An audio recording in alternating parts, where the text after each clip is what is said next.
Rioux et Jérôme Casalbou qui sont sur place à Brisbane. Salut messieurs. C'est eux, salut là? Laurent, salut Serge. Ah, oui. mais on vous voit à l'image. Oui, effectivement, belle perruque, vous avez remarqué. C'est bien ça. Alors celle en jaune, c'est Jérôme qui est à côté. Hein. Voilà, c'est bien. Elle vous va bien, Jérôme. Changez-vous, changez-vous.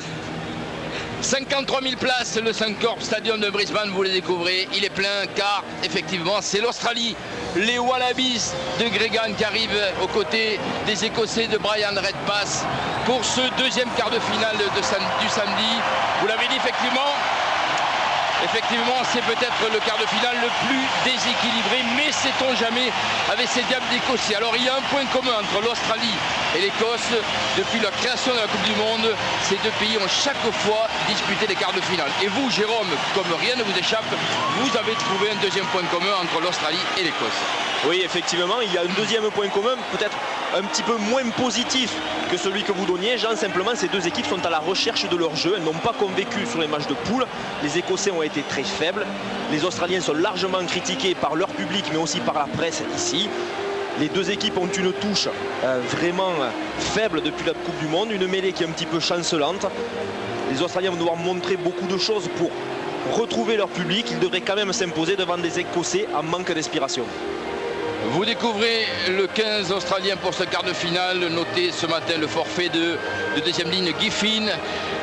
Contracture à la cuisse, il est remplacé par Harrison et associé donc au jeune Sharp. La charnière est là, malgré qu'elle soit contestée par bon nombre d'Australiens, notamment d'anciens joueurs. Gregan associé à l'Arkham. Côté écossais, on a eu peur pendant l'échauffement pour Patterson, il portera bien le numéro 10. On a eu peur car tout simplement, sur un ballon tapé par un partenaire pendant l'échauffement, il a pris en pleine tête et il a été obligé d'aller récupérer au vestiaire. Vous noterez qu'en deuxième ligne, c'est Hines qui est associé à Grimes, alors que Towsell, l'homme le plus capé d'Écosse, portera le numéro 12, celui de 3/4 centre. On se prépare pour les hymnes ici au Suncorp Stadium de Brisbane avec le Flower Scotland, James McLaren, remplaçant écossais, qui portera cette saison les couleurs de Bayonne. L'hymne écossais, donc Flower of Scotland pour Tom Smith et ses potes.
Scotland, ils n'ont rien à perdre, les Écossais de Redpath aujourd'hui, ils ont atteint leur objectif en quart de finale. En revanche, grosse pression sur les champions du monde en titre, l'Australie. En avant, belle Australie, c'est l'hymne traduit en incrustation grâce à Jean-Marc Lénoré et toute son équipe du côté du Sydney dans notre studio.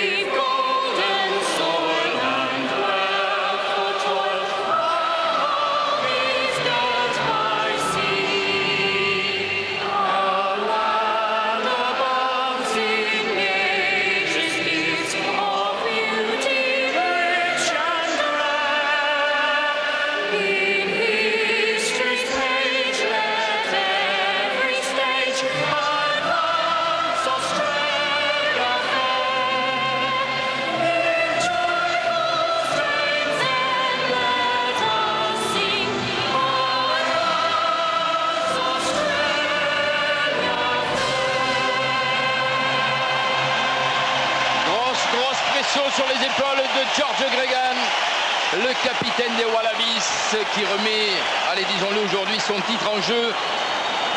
Champion du monde en 99, l'Australie. Opposé donc à l'Écosse, un match, un quart de finale arbitré par le néo-zélandais Steve Walsh. Vous allez le découvrir. Pour l'instant, ce sont les remplaçants de deux équipes avec l'apparition de Vic Herman du fait de du forfait ce matin de Giffin en deuxième ligne. Vic Herman intègre le banc des remplaçants. L'arbitre de match, M. Steve Walsh, qui a la particularité d'avoir écopé de 3 jours de mise à pied pendant cette compétition. C'est une première au niveau du corps arbitral. C'était suite aux incidents du 16e homme anglais lors du match Angleterre-Samoa. Il était juge de touche, il a eu quelques mots avec un membre de l'équipe anglaise au retour au vestiaire. On a jugé ce comportement inapproprié, donc il a eu 3 jours de mise à pied. Retour en grâce dont le néo-zélandais, l'arbitre Steve Walsh dirige ce match, assisté par Paddy O'Brien, néo-zélandais également, et André Watson, le sud-africain. Notez que Joel Judge, le français, sera le 4e arbitre de ce match, avec Stirling Morlock, redoutable 3/4 centre australien, mais beaucoup de pression sur les Australiens, Jérôme. Oui, puis surtout Stirling Morlock qui fait son apparition. Il a été réclamé haut et fort par tout le peuple australien. Il est enfin sur le terrain. Il n'était apparu jusqu'à présent que contre la Namibie pour effectivement un match à record. Aujourd'hui, ce sera beaucoup plus difficile et il peut amener effectivement une grosse puissance dans la ligne d'attaque. C'est ce qui manquait un peu pour franchir les défenses à cette équipe australienne. Phil Vogue, en gros plan, lui, c'est Glenn Metcalfe. Le Kiwi, le néo-zélandais arrière du 15 du Chardon. C'est parti pour ce quart de finale. Coup d'envoi donné par Chris Patterson. Ballon récupéré. Silence au Suncorp Stadium. Pied droit pour Flatley. Elle passe.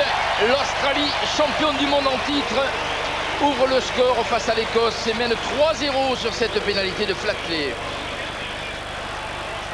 Nouveau point d'ancrage, de Red Pass à nouveau, Tom Smith, ce sont les piliers d'Écosse en action, comme souvent, excellent manière de balle, et Smith et Douglas, on renverse. Et encore une passe à rebond de Red Pass.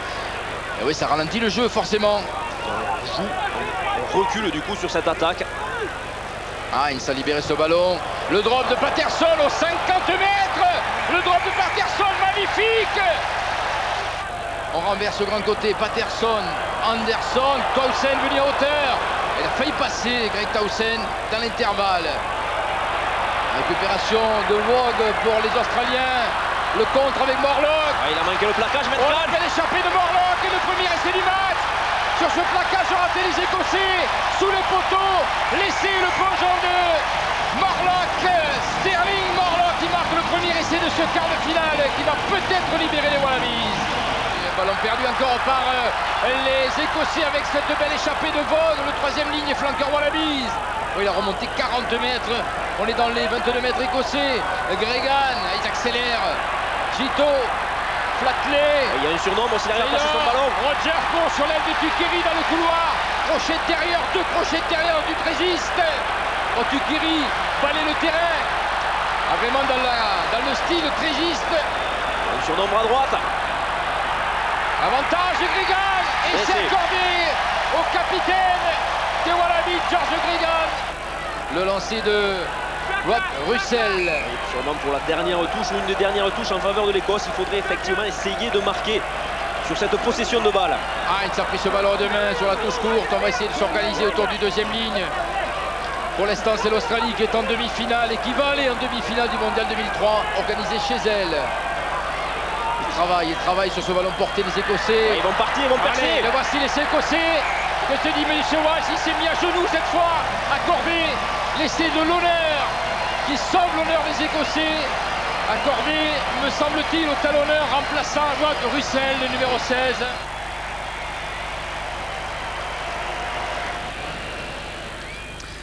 Les Écossais qui quittent donc la Coupe du Monde au stade des quarts de finale, comme en 87, comme en 95, comme en 99. L'histoire se répète pour eux.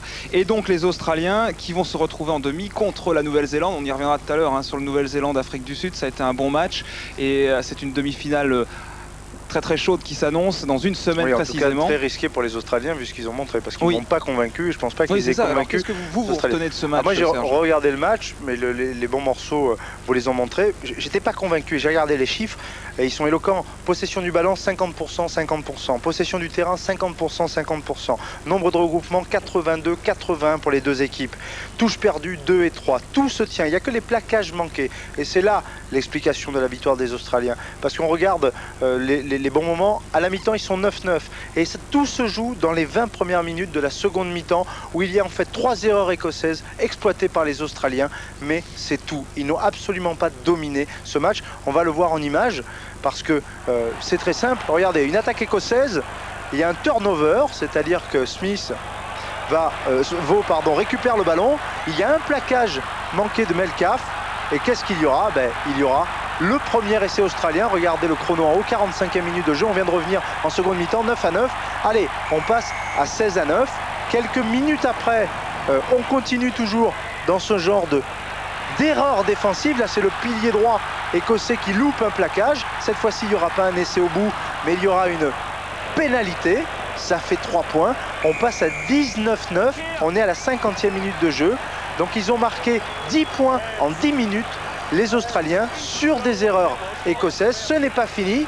Quelques minutes après, on est à la 57e minute de jeu.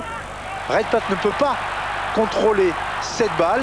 Vaux récupère encore une fois la balle, la brèche. Et au bout, qu'est-ce qu'il y aura? Il y aura l'essai de Gregan.